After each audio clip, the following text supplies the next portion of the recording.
आइए आज हम चलते हैं इस स्थिति को समझते हैं कि ईरान इजराइल युद्ध से भारतीय अर्थव्यवस्था पर क्या क्या प्रभाव पड़ रहे हैं।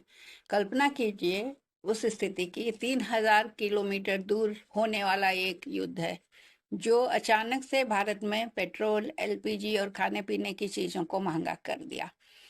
ये असर ईरान इजराइल कॉन्फ्लिक्ट ही है जो कि भारतीय अर्थव्यवस्था को प्रभावित कर रहा है।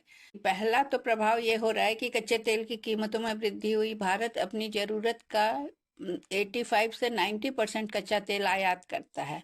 अब युद्ध के कारण वैश्विक तेल कीमतें बढ़ने लगी। भारत को ऊर्जा के लिए अधिक पैसा देना पड़ रहा है और तेल जितनी जरूरत है या गैस वो उतना मिल भी नहीं रहा है। मध्य पूर्व देशों में तनाव के कारण तेल की कीमतों में तेज वृद्धि हुई है और ये तेल की कीमत में ये जो वृद्धि हुई है 10% वृद्धि भारत की जीडीपी वृद्धि दर को लगभग 0.2 से 0.25% तक कम कर सकती है। तो इसका दूरगामी प्रभाव भी है कि जीडीपी कम हो सकता है।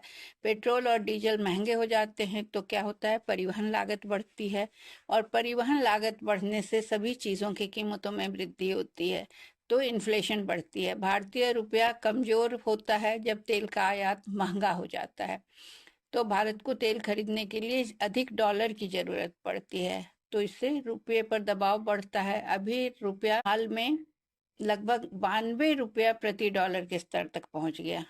तो कारण एक तो यह है कि तेल की बढ़ती हुई कीमत।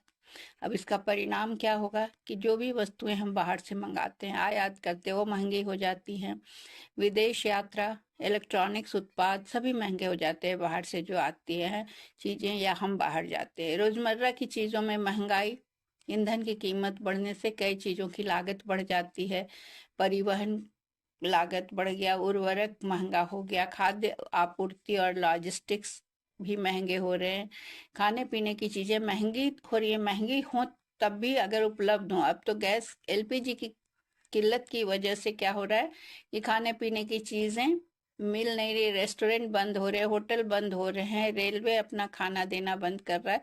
अब लोगों के घर में खाना क्या बनेगा ये और कैसे खाना क्या बनेगा नहीं कैसे बनेगा ये सवाल उठ रहा है। घरेलू खर्च बढ़ रहा है, सरकार की बजट पर दबाव बढ़ रहा है। अगर तेल की कीमतें लगातार बढ़ती हैं तो क्या होगा, सरकार को ईंधन की सब्सिडी बढ़ानी पड़ेगी, राजकोषीय घाटा बढ़ जाएगा, फिस्कल डेफिसिट बढ़ जाएगा, विकास योजनाओं पर जो खर्च होना था वो प्रभावित हो सकता है, उसे रोकना पड़ सकता है क्योंकि हमारे पास अचानक